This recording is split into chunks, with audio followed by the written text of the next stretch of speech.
अस्सलाम वालेकुम गाइस जी मैं अपनी हर वीडियो ਦੇ ਵਿੱਚ ਨਾ ਕੋਈ 3600 ਦਫਾ ਦੱਸਿਆ ਹੋਇਆ ਹੈ ਕਿ ਯੂਕੇ ਅਕਾਊਂਟ ਕਿਸ ਤਰੀਕੇ ਨਾਲ ਬਣਾਈਦਾ। ਹੁਣ ਮੈਂ ਲਾਸਟ ਦਫਾ ਦੱਸ ਰਹੀ, ਉਸ ਤੋਂ ਬਾਅਦ ਮੈਂ ਕਿਸੇ ਨੂੰ ਕੁਝ ਨਹੀਂ ਦੱਸਣਾ, ਠੀਕ ਹੈ।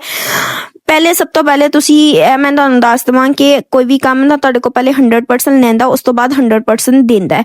ਇਹ ਨਹੀਂ ਹੈ ਕਿ ਤੁਸੀਂ ਵੀਡੀਓ ਪਾਉਂਦੇ ਜਾਓ ਤੇ ਤੁਹਾਡੀ ਵਿਊਅਰਸ਼ਿਪ 1000 ਤੇ ਚਲੇ ਜਾਏਗੀ ਤੇ ਤੁਹਾਨੂੰ ਵਿਊ ਆਉਣੇ ਸ਼ੁਰੂ ਹੋ ਜਾਣਗੇ। ਇਸ ਤਰ੍ਹਾਂ ਬਿਲਕੁਲ ਨਹੀਂ ਹੁੰਦਾ। ਸਭ ਤੋਂ ਪਹਿਲੇ ਹੁਣ ਅਕਾਊਂਟ ਬਣਾਉਣ ਦਾ ਤਰੀਕਾ ਮੈਂ ਦੱਸਦੀ ਹਾਂ।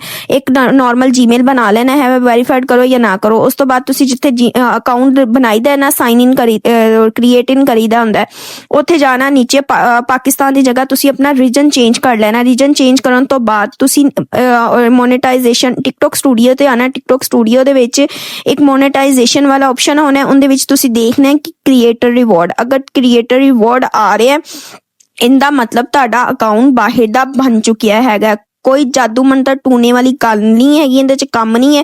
ਤੇ ਠੀਕ ਹੈ, ਇਹਦੇ ਤੇ ਆਪਣਾ ਕੰਮ ਕਰੋ ਤੇ ਪੈਸੇ ਕਮਾਓ।